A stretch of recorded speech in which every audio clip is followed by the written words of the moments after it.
So for 8.2, day 2, we are going to continue to solve by factoring. What we need to remember is our zero product property, ZPP. Remember, we used this yesterday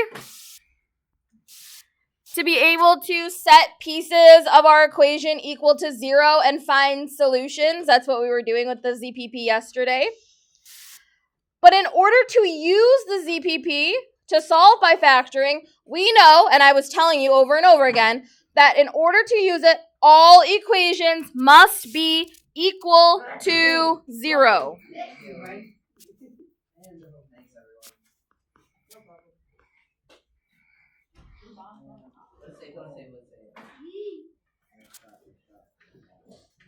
So I was telling you yesterday to keep looking for and to keep writing that equals 0 in all of your steps.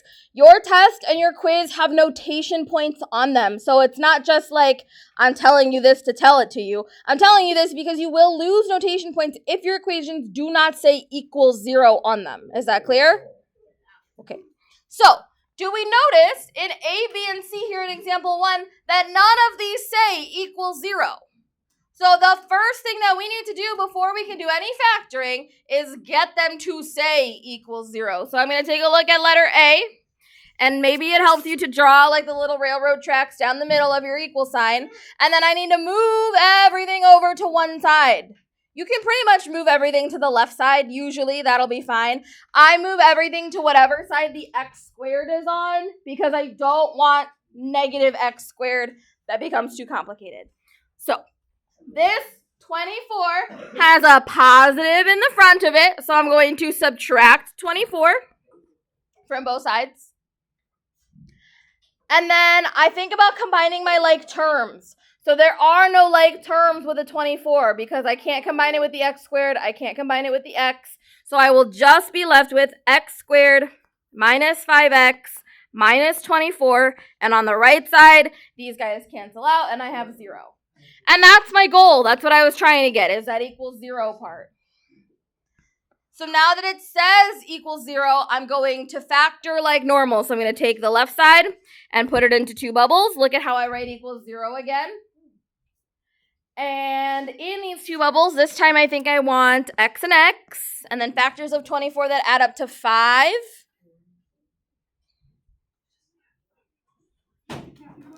I heard 8 and 3. That's what I'm going to go with. 8 and 3. I want to subtract 8, add 3. That's how I know I'm getting to a negative 5. And then that's like my factoring step. That's as far as we went with factoring. Then, yesterday, we know that we now take each one of those pieces, this piece right here, and we're going to set it equal to 0, which when we add 8 to both sides, this is just x equals 8. We just factored.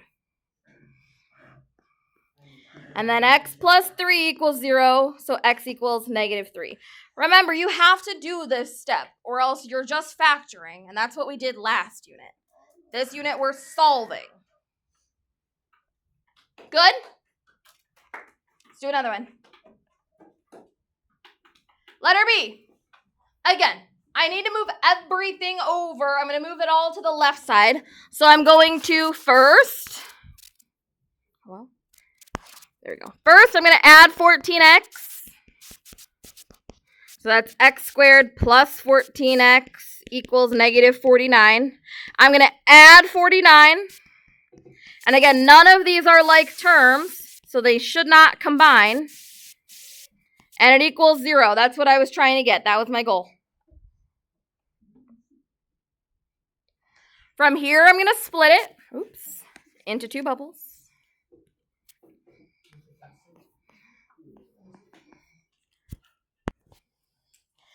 So I split these into these bubbles. I got x and x. Hey, look, does anybody see that this is a special case? I've got x squared and 49. Both of them are perfect squares. So you don't have to recognize that this is a special case, but the numbers that multiply to 49 and add to 14 are 7 and 7. And then to get to a positive 14, I want plus 7 plus 7. Is something weird happening here when I now set these equal to 0? They're the exact same thing. So we only have one solution. What do we think the graph of this parabola looks like if there's just one solution at -7? Any ideas? It's not just a line. It's got to still be a parabola. Jaden?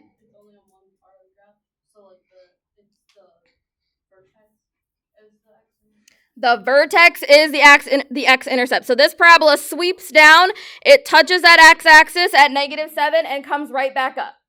Okay, so that's what a graph looks like if there's only one solution. Remember, we've seen a couple different versions of this now. Most of the time, it sweeps down, crosses through the x-axis, sweeps back up, crosses through the x-axis, but not this time.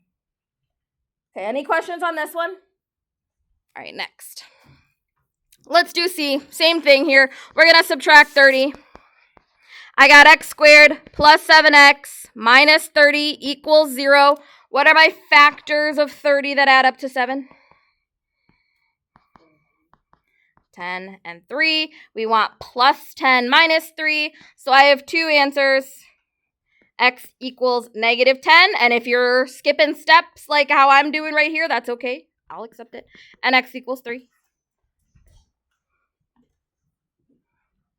Okay, let's do a couple more. I won't do all of these ones, but take a look at what happens in these ones. Are we good on these three, though? We're good? Everybody okay? Okay. All right. Solve by factoring. Check your answers. In letter A, the most important thing that I need you to remember is that we need to be writing these in standard form. So when I subtract my 2 away, my 2x, and I put it over on this side, I don't want you to write 3x squared minus 21 minus 2x, because then I know what's going to happen to you. You're going to try to multiply to 2 and add to 21, and you're never going to figure it out. We have to write these in standard form. So it's 3x squared minus 2x minus 21 equals 0. So then we know what we're trying to multiply to, and we know what we're trying to add to. If you write it in the wrong order, you're going to confuse yourself. Does this have a GCF? This does not have a GCF. 3 does not go into 2 or 21, so we're good there. When I don't have a GCF, but I still have this number here, remember, I find factors of 3x squared, which for 3, it's just 3x and x. And then I find factors of 21, which there's only a couple of them, 1 and 21, or 3 and 7. I need 3 and 7, and I know that the 3 can't go in the same bubble as the 3, otherwise I'd have a GCF. So I'm going to put the 7 over here, the 3 over here. We're going to make sure 7x, 9x. I'm trying to get to a -2, so I want minus 9 plus 7. Everybody good with that? So I have 3x plus 7 equals 0. X minus 3 equals 0. This guy right here. And this guy right there. So this is, I got to do a couple steps here. Minus 7 first. 3x equals -7. So x equals, remember I told you yesterday you can leave these as these improper fractions. So -7 over 3 is fine for an answer. And then this one is just x equals 3.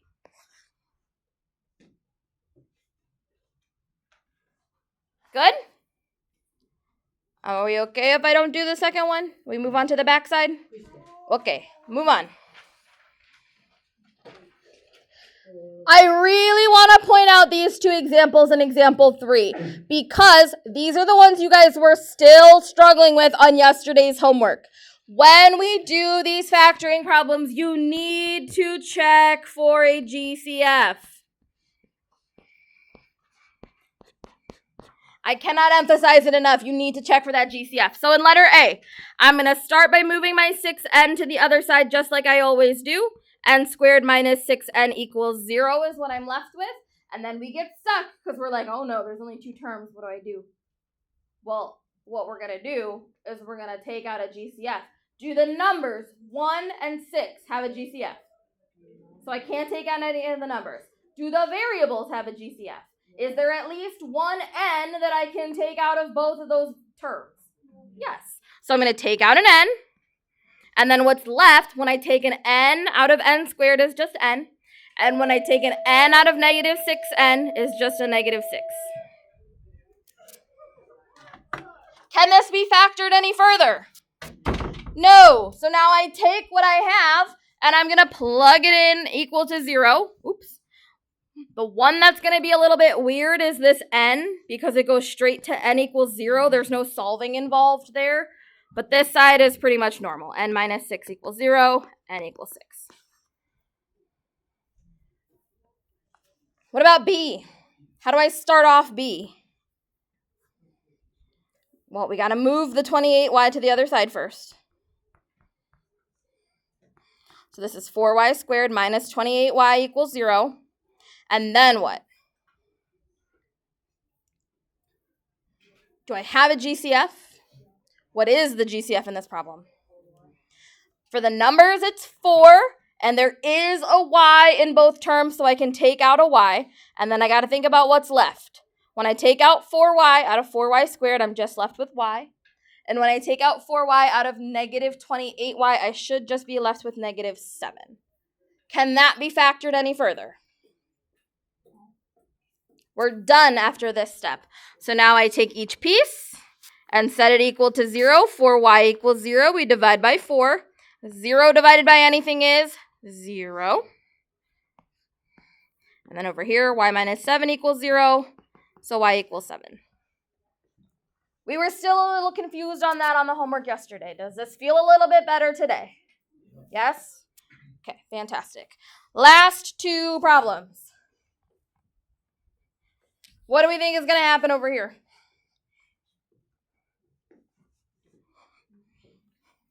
Sarah? We're going to have to combine like terms. So when I start moving things over, look what happens. I'm going to move things over and then line them up with the pieces that are like terms. Remember, like terms have the same variable, same exponent. So I'm going to start with this 3x squared. I'm going to subtract it over, and then look how I line it up. They're the same. They got the x squared. So 4x squared minus 3x squared is just an x squared. I'm going to do this one step by step, and then I'll do the other one all together, I swear. So that cancels. And then I can add 4. Hey, look how that lines up. X squared plus 24 equals 10x. Does the 10x have anything to combine with on the other side? Nope.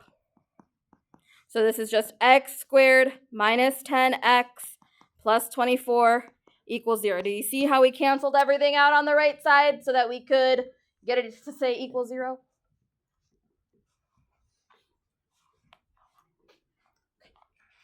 All right. Then we factor like normal.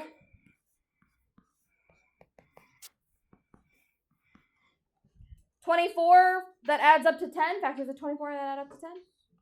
6 and 4. I want minus 10, so I'm going to subtract both of them. And then 2 answers. X equals 6 and x equals 4. Beautiful. One more. Okay, I'm going to do it all in one step now. I'm going to combine all my like terms in the same step. Are you ready? When I subtract this 2x over, I'm going to line it up. 2x squared. I'm going to line it up with the 3x squared. That cancels on the right side. I'm going to subtract the 8x, and I'm going to line it up with the 2x. The 8x cancels on the right side. I'm going to add the 4 and line it up with the 20 on the left side.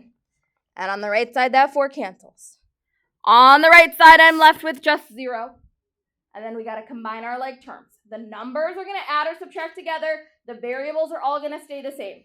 So 3 minus 2 is just 1x squared. 2 minus 8 is negative 6x. And negative 20 plus 4 is a negative 16. I'm good. I don't have any GCFs, so I put it into bubbles. Factors of 16 that add up to a negative 6. Read. 8 and 2. I want minus 8 plus 2. So I got 2 answers. X equals 8 and x equals negative 2. Any questions on this? We feel like we got it?